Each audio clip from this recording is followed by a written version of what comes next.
So I just finished Gemina and it was just like so crazy, and I need to talk about it with you guys because whoa. If you do not know, Gemina is the second book in the Illuminae files, which is a trilogy by Kristoff and Amie Kaufman.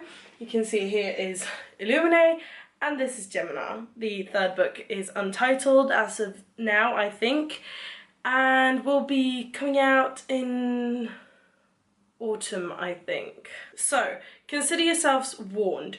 Do not continue watching this video if you haven't read Illuminae or Gemina, because I am going to be spoiling you guys in that case. Come back later when you've read them and then we'll talk. Bye! Auf Wiedersehen! Hej då! With them gone, let's get into business. The story of Illuminae continues in Gemina, but it is not like focused on the same characters. It is focused on Hannah and Nick. Hannah is the daughter of the captain of the jump station Heimdall, and Nick is a part of this crew called House of Knives, and they are drug dealers, among other things. But it did actually make me crazy that you didn't really get to see any information whatsoever about Katie or Ezra. Like, there was no information up until about 500 pages in, and that drove me literally crazy. I was like, come on, give me some more information. I want to know what's happening to Katie and like Ezra and everything. I want to know what's happening at the Hypatia, okay? To meet these characters, we see what happens on the jump station Heimdall while the Hypatia is trying to get to jump station Heimdall, basically. Tell you, some shit did actually go down. Like, this book is so action-packed. There's stuff going on everywhere. Like, every page there is something going on. It's just so nerve-wracking sometimes. Flying through this book, and it's really easy to read as well, like, because of the way it's written. So Nick is a part of this like gang called the House of Knives, and they're sort of like all of his family, and yeah, they're really horrible. They make this drug called dust, which is basically a powdered down little parasite leech. They inject into cows and let them live there so they can sort of grow and, yeah, make the cows stupid, and then the cows hallucinate and then they can't take it anymore and their brain goes to mush and then they die. Okay, so Nick deals to Hannah, right? And Hannah just basically uses him for the drugs, but Nick seems like he wants something more out of the relationship. Like, he would like to go out with her and stuff, but Hannah is seeing Jackson. I liked this Jackson fella, kind of, sort of, not really, but a little bit more than I liked Nick in the beginning. Nick is funny, but you can't really, like, you get the feeling that you can't really trust him. And I mean, Jackson, he's kind of sweet, but then we scratch the surface a little bit, and what do you know? He's a spy for Biotech Industries.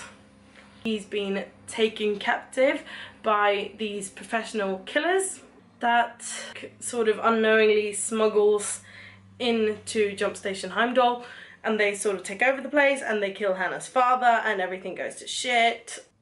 Hannah luckily has been very like drilled into thinking strategically, and she's very good at fighting and thinking out ways to stop her enemy, because her dad was just like, no, you need to know this kind of stuff. So she starts picking them off one by one, and of course that like gets the boss man, Cerberus is his name, well his code name is Cerberus, and they sort of, he's kind of flirtatious with her, which I think is really disgusting. So this guy Cerberus, let me tell you, he is not the kind of guy that you want to meet down a dark alley. Can't catch a break with this book. I mean, it's you can't even like take 5 seconds to breathe, because in this book nothing is what it seems. Okay, so Hannah finds Katie's dad and we're just like, yes, you're gonna make it, but he gets shot. So now it's just like, well, are they gonna be able to see each other? Is Katie gonna have her father back? Are they going to be able to save him, or is he gonna die? Oh, how I've missed Aiden. I mean, seriously, Aiden is just the best. I love Aiden. Aiden was just like the best character in the entire Illuminate. I love him. He's so, well, I love it. Aiden is just like lols and ice cream. But not really, because he's all kinds of crazy though. Not enjoy Ella's videos to like her friend, because Ella, I loved. Ella, like the character Ella, I thought she was amazing, but I didn't get the feeling that she would be the kind of girl that goes, hey bestie, love you so much, mwah.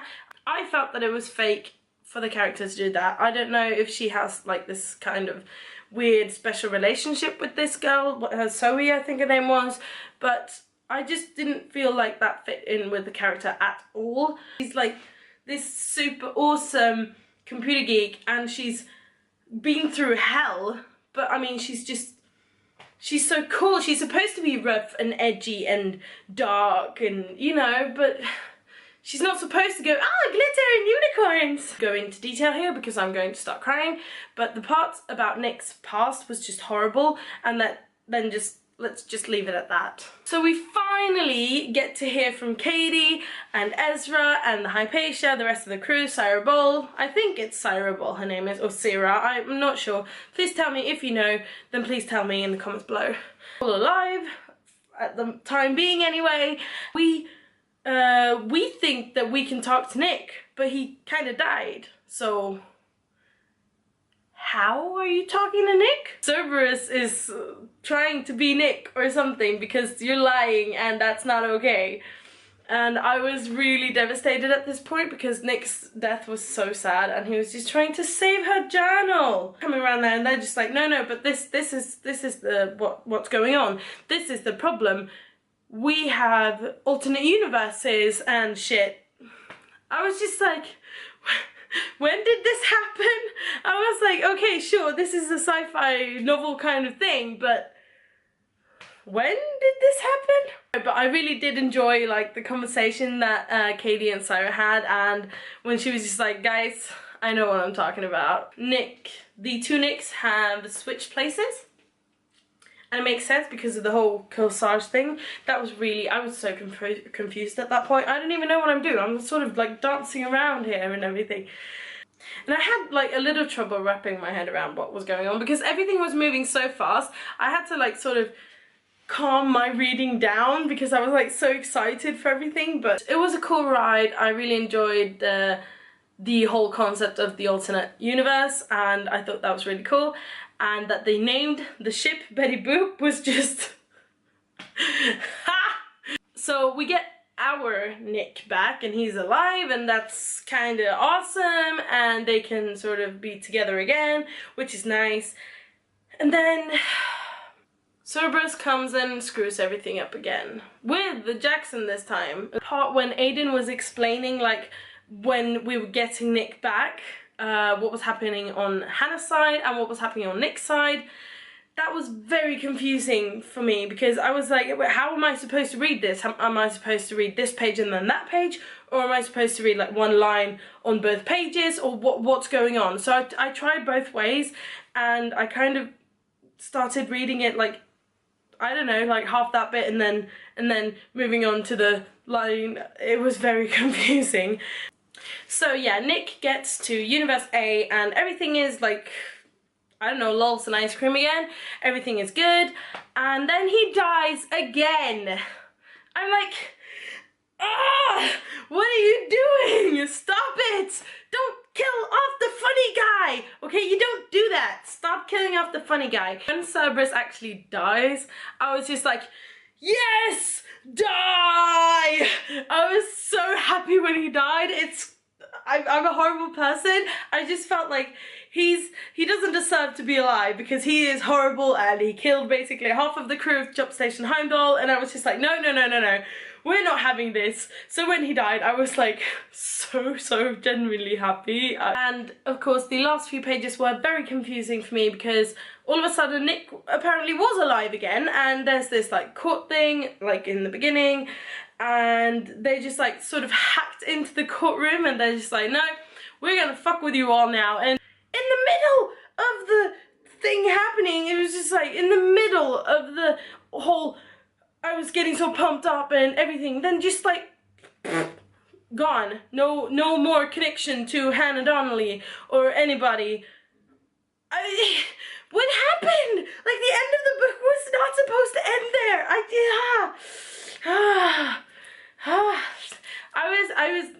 No, you guys, no. I did not like the ending of this book at all because it was such an anticlimax, you know? It was just like, yeah, I was so pumped, and then just like, nope, sorry. And that was it, basically. I mean, the last sentence, it just like left me like without being able to breathe. I was just like, what, like, I was just like, give me the next book, stat. But no, can we have the next book? No!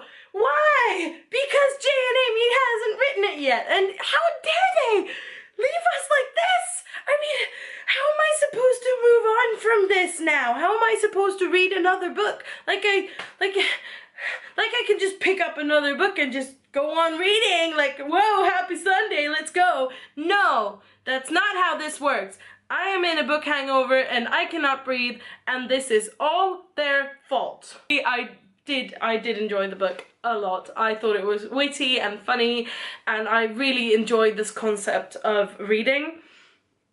It was written beautifully, except for the last page, because that was just...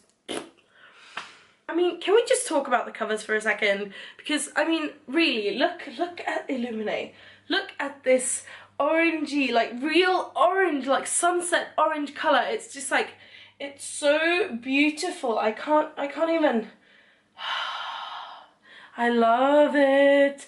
And then Gemina with the blue, it's just, oh, that's so beautiful. And I love this sort of, it's not really smoke. This one is more like fire thing, and this one is kind of smoky, but I'm guessing it's supposed to be some kind of a galaxy sort of art, kind of, I don't know how to explain it, but you guys know what I'm talking about. Oh, side note as well. Did you see, like, when, I think it was when the people died, the staff, or like the crew on Jump Station Heimdall, that the people that died in the, where they were when they died, I can't remember where that was, but they showed like the names and stuff, which was really cool, by the way. But did you notice Victoria Aveyard, Leigh Bardugo? Did you see them? Did you see them? And Sabata here was there. She was like combination with Kirsten White, I think. Yes, her name is Kirsten White. And that was just like the coolest. I was just like, wait a minute, Victoria Aveyard. It was just like right there. Big hello. Huh. Wonder if there are more authors in here. And then I saw Leigh Bardugo and Sabata here and Kirsten White. Those are the ones that I saw. I'm not sure if there were any more in there, but those were the ones that I saw. I love when they do that. I love that kind of crap. Okay, so to finish off this video now, because I've been talking for ages and this video is basically all over the place, bear with me. I'm sorry guys, I was just like, I'm freaked out about this book, so yeah, this, of course, naturally this video is going to be, that is the only explanation I have for this video. Finish the video, Vicky! God! Thank you for watching this video. If you enjoyed it, then please click the thumbs up button or subscribe, and stay tuned for more craziness. Bye!